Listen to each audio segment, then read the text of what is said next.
Tonight's twisted tale from the tube is entitled The Room. It was a waiting room, much like any other waiting room, except for the fact that it was gray. No, not just gray, but all gray. Gray ceiling, gray walls, gray chairs, gray desk.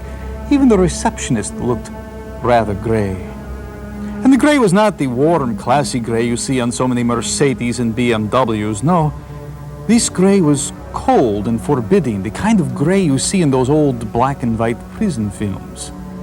The kind of gray that gives off a warning that something evil is about to happen.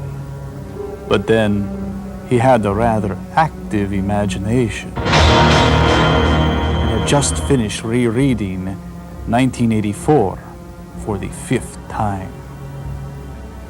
As the moments passed, he began looking for the camera. You know, the camera that Big Brother used to keep an eye on people with. But of course, there was no camera. This was 1985 and not some work of fiction, but wait. What was that in the corner near the ceiling? Could it be? He got up for a closer look. My God, it was a camera! And the receptionist in the cold, gray voice that matched her pallor was asking him to sit down and wait his turn. Sit down. Yes. Sit down and work this out. There he was, sitting under the ever-watchful eye of a camera, in the small, windowless, stone-gray room at the request of a government and alone with the exception of a receptionist who had all the warmth and animation of a badly designed zombie. Why were they watching? Why was he there?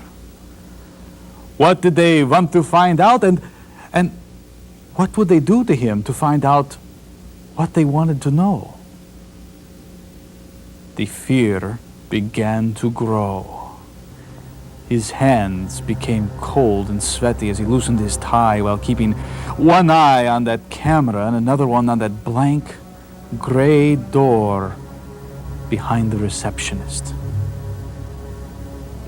It's there, behind that door.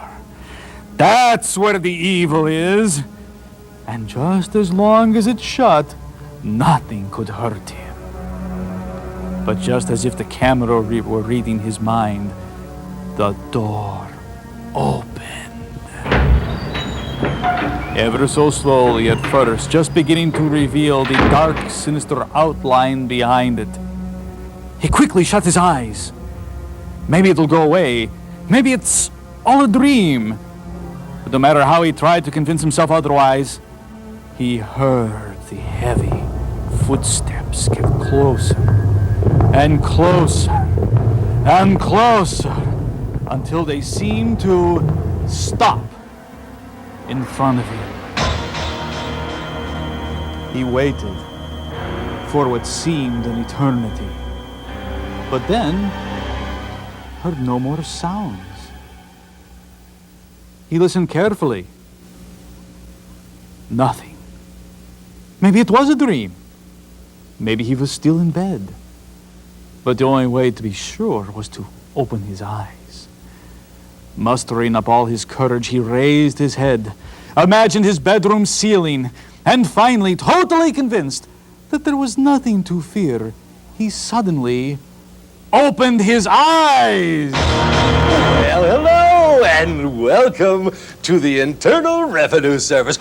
Oh, have we been waiting for you? It's time for your audit. Yes, indeedy, we have had our eye on you for a long time. I hope you brought all your papers. We're going to look at all those expenses that you've been deducting. Oh, is this going to be fun? Pack them all up and come with me to the Internal Revenue Service audit.